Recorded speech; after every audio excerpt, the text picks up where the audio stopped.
Hello everyone, this is Dr. Shijun Wang. In today's video, I am going to talk about the second movement of the Beethoven Grand Pathétique Sonata. This melody is really probably one of the most famous melody in the classical music world. Yeah, we see this, we hear this in movies, and probably if you play this, and most people who are walking down the street, they can recognize this one. So this is really a good one to talk about. First of all, what is the standard form for second movement?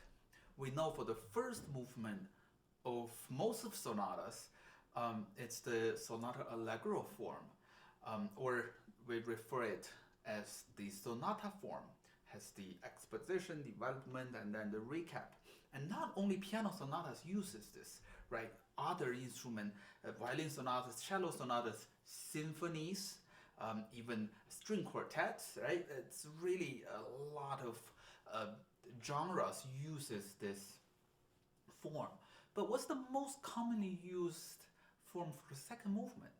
I don't know actually. A very often used form is da capo, right? In Mozart's time, when a composer puts da capo, it means you go back to the beginning and sing it again or play it again. But then it was expected that the performer himself should or herself should improvise with ornamentations, right? They should sing it differently with the same harmonic background. Even for sonatas, the performers were expected to do something extra for the second time. Here, however, of course, Beethoven never leave you any space for improvisation. Right? Even some of his concertos, he wrote his own cadenza. He doesn't trust us. And here, I really studied very hard on the form of this piece, and I came up with this weird idea. Maybe this is another rondo, because we know the third movement is a rondo. He put it down. It's a rondo. But then, see, we open with this A section, and then 16 measures later, that's clearly something new. It's a new idea, and we call this the B section. And of course, the A section comes back. This is in measure 29.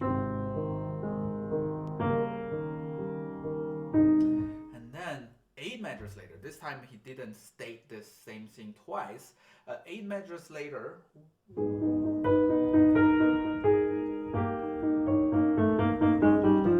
a brand new section in the A flat minor key, right? The parallel minor key. And what happens after this section in 51? It's kind of like a hybrid between the main theme and of course now the rhythm changed to triplets, so it somehow is influenced by this.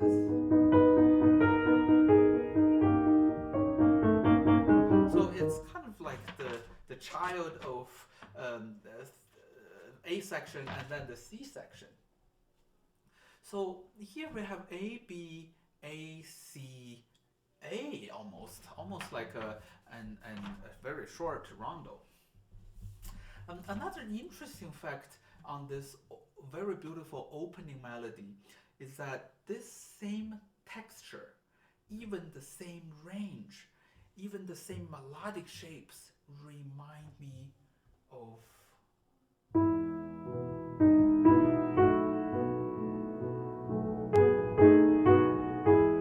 right? We have a very beautiful melody on top. We have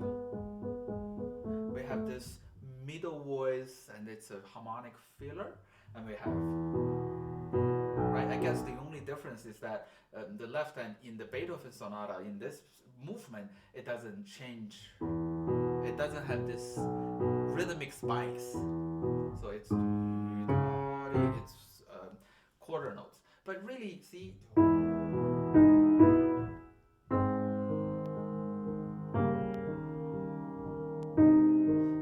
course, I'm not suggesting that Chopin was influenced by this, or I have no evidence of that, but maybe it's a very beautiful coincidence, or maybe Chopin have heard the piece and he was influenced by this. Here, why is this texture so beautiful? First of all, it is not the traditional second movement where we have a melody and then an accompaniment downstairs.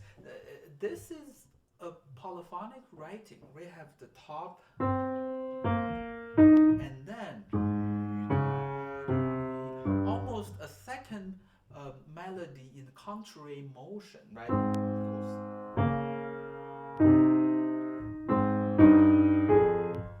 So clearly, the left-hand bass is a second melody, and then we have this harmonic feeler. So keep in mind, this creates this kind of very warm, very inviting.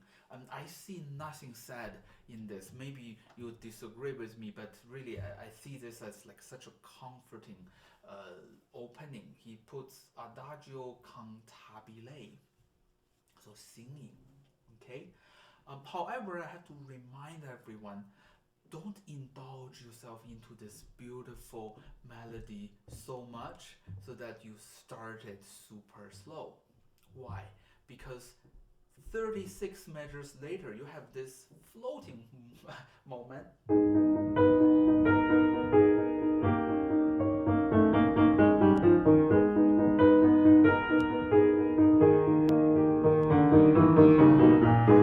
Clearly now being much higher in register, and also with this repeated harmony, triplets, it creates more motion to go forward. So if we started too slow at the beginning, then here we have to really suffer playing this part too slow, right? That might sometimes feel like it's endless. It's never ending, right?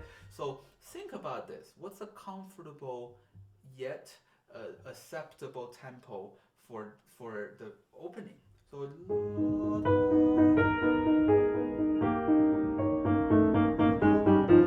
if this is not too slow, then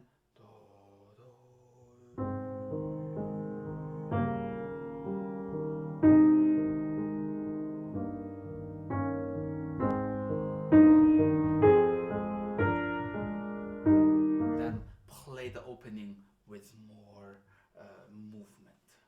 Okay. Another thing that I like to share with all of you is that we usually ignore, we don't think much on the accidentals. We just think, oh, for younger students, for maybe beginners, if there is an accidental, then they're more likely to make a mistake. You have to mark it, right? Because the second time it appears, you have to still follow that same accidental. But here, as mature pianists or as advanced pianists, accidentals can tell us a lot. When there is totally no accidentals, when it's so diatonic, it means the music is very smooth. The music, it's not, I wouldn't say relaxed, but it doesn't have great deal of tension. But when we begin to see massive amount of accidentals, that means there's turbulence. So here, the first accidental in the right-hand melody appeared on measure 4. And then we have a bass E flat. We have this almost like a little painful dissonant. So we have to feel the tension when we play that. Okay, and as I mentioned, Beethoven wrote the opening statement twice, but the second time added more filler. And how can we play these very, very softly? Number one, we have to always play from the keys, because when you're lifting finger and then dropping it, we cannot really control the speed of gravity, right? We can't control how soft we can, but if we are already on the key,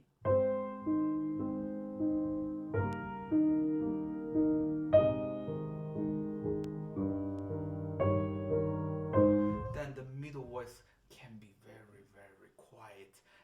That the function of this is really to be quiet, the supporting the top and then the bass. Measure 17. Every time I play this, I sense this change of feelings. And why do we have this change of feelings?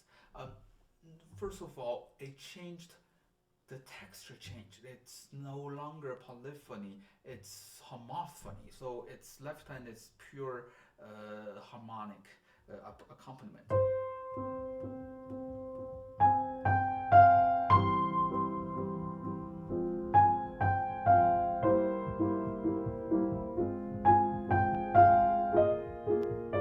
And here we have 3 times the A flat, G, F. Each time it gives us a little bit of more information. It's a little bit more differently. The first time,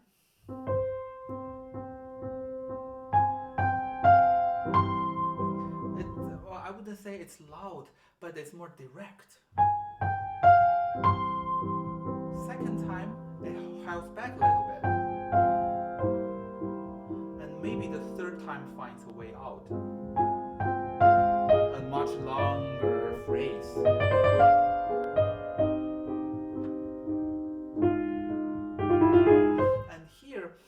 We have to be very sensitive on the register. See here, it's soprano range. It's more open. And then the second phrase, it started with an alto range. Maybe a little heavier, a little more sincere. And here, 2 measures later,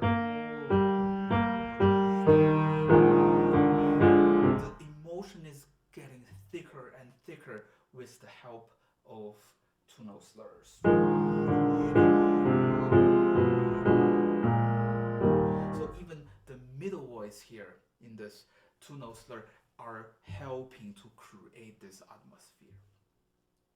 Okay, first then the A section comes back unchanged. The C section,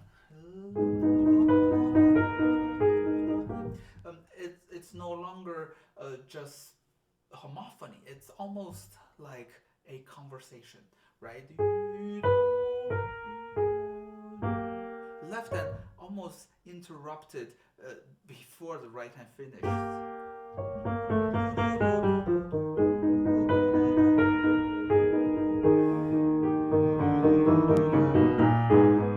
And of course, each time the left hand answers, it's within a slightly different mood.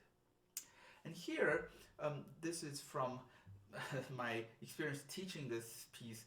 Many times I heard students playing this part, measure 42 like this. And why is that not great? Because then this is almost like a mini climax of this part. We can't make the atmosphere drop by single note playing these triplet staccatos. Well, if Beethoven would have written, then we probably would not have this problem. But you see, he changed the octave into single notes. And what changed when we play? We tend to play single notes with fingers. We tend to play octaves with arms. So here, even the single notes required us to use the arm.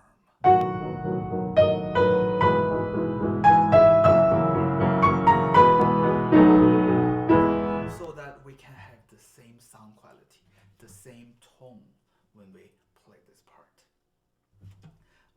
Also, here, the left hand, when this part ends, or right before this part ends, you enter this such a dark and intense moment of diminish.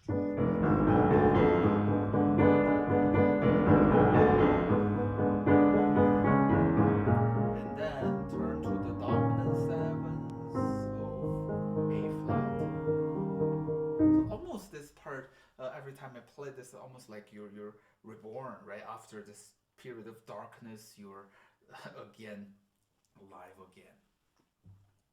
And here, I think the still it's the polyphonic, but then somehow the left hand is more active.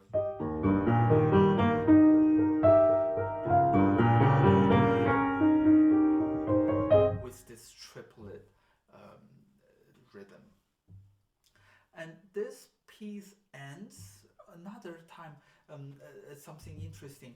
You have 3 times exactly the same melodic shape, exactly the same rhythm.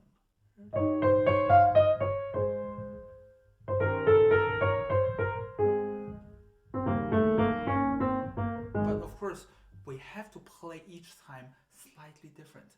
And what can we change? It's the timing, it's also the tone. The first time, for me, it sounded like a question. No question, it's a question. Right? Because then it's uncertain. It felt like the voice is going up. Maybe the second time, a little bit more sure of. The third time, a repetition, repeat of the second statement down below an octave. So I would maybe stress a little bit.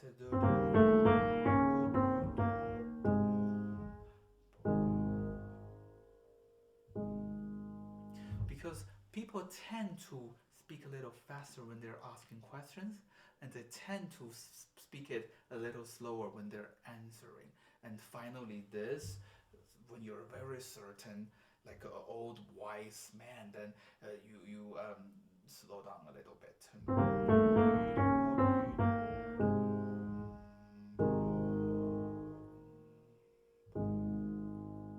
And you'll have a fermata.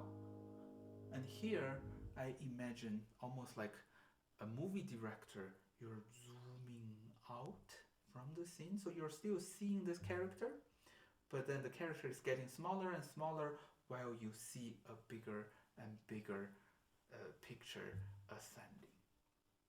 If you like my content, please subscribe and turn on the little bell so that you'll be notified when I upload the third movement, the tutorial of the third movement next week. Thank you so much for watching. I will see you next week.